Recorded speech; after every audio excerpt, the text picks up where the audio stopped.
கூட்டணி இல்லைன்னு சொல்லிட்டு தெளிவா சொல்லிட்டீங்க. அடுத்த உங்க நிலைப்பாடு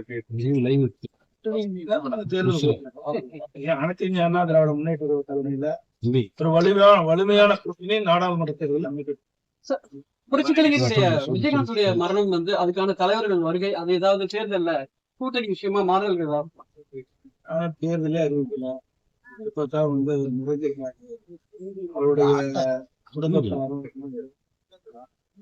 தேசிய முற்போக்கு திராவிட கழகத்தினுடைய பொதுச் செயலாளர்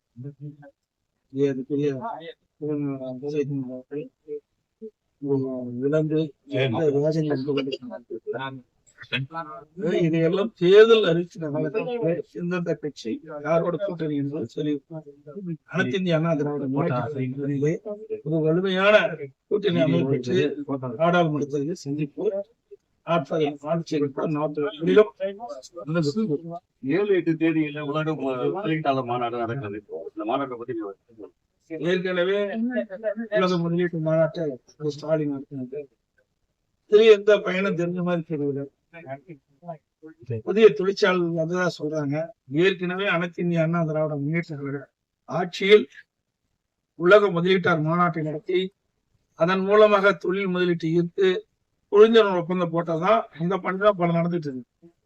இந்த விடியா திமுக அரசு திரு ஸ்டாலின் தலைமையில் அமைக்கப்பட்ட அரசாங்கம் அமைந்த பிறகு தமிழகத்தில் சொல்லிக் கொள்கின்ற அளவிற்கு புதிய தொழிற்சாலைகள் வந்ததாக தெரியவில்லை. சார், விஜயகாந்தோட மறைவு ஊர்வலத்துல அதிகப்படியான மக்கள் வெள்ளம் திரண்டுது. அது அனைத்தும் அவங்களுக்கான வாக்கு, அவங்களோட பலம் அப்படின்னு கருத முடியுமா?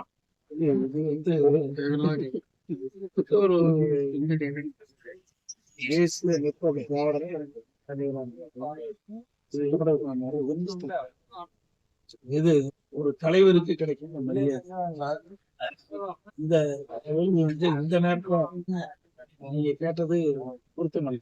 சார், எதிர்வரும் சட்டமன்ற கூட்டத்தொடரில் உங்களுடைய செயல்பாடுகள் சட்டமன்றத்தில் சொல்ல முடியும், சொல்ல முடியும்.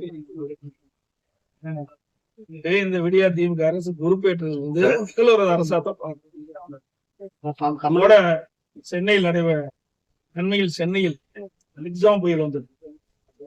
நிர்வாக திறமையற்ற அரசாங்கம் இருக்கின்ற காரணத்தினால மக்களுக்கு முன்னெச்சரிக்கை அறிவிக்காத காரணத்தினால மக்கள் கடுமையான சோதனைக்கு ஆளானார்கள், கடுமையா பாதிக்கப்பட்டாங்க.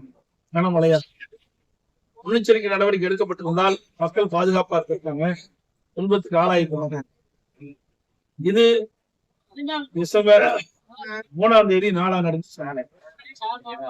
ஆனால் முன்னெச்சரிக்கை நடவடிக்கை எடுக்காத காரணத்தினால் கனமழையால் அங்கங்கே தண்ணீர் தேங்கி அந்த தண்ணீரை கூட வேகமாக துரிதமாக அகற்ற முடியாத ஒரு அவல நிலையை இந்த ஆட்சியர். அதேபோல தென் மாவட்டங்களிலும் இது உதாரணமாக எடுத்துக்கொண்டு தென் மாவட்டத்தில் 17/12/2023 கனமழை பொழியும் என்று வானிலை ஆய்வு மையம் ஏற்கனவே 14ஆம் தேதி அறிவிக்கப்பட்டுள்ளது. இவர்கள் முன்னெச்சரிக்கை நடவடிக்கை எடுக்கப்பட்டிருந்தால் அங்க தென் மாவட்டத்துல தூத்துக்குடி, திருநெல்வேலி, தென்காசி, கன்னியாகுமரி போன்ற மாவட்டங்களில் இருக்கின்ற மக்கள் பாதிக்கப்பட்டிருக்க மாட்டாங்க. பாதிப்பு குறைஞ்சிருக்கு. எப்பவுமே முன்னெச்சரிக்கை நடவடிக்கை கிடையாது, ஒரு செயலற்ற அரசாங்கம். இதனால மக்கள் தான் பாதிப்புள்ளாயிருக்காங்க. பல உயிர்கள் நம்ம இழந்திருக்கின்றோம். தாமிரபரணி ஆற்றுல கனமழை பொழிஞ்சா வெள்ளம் வரும்னு தெரியும்.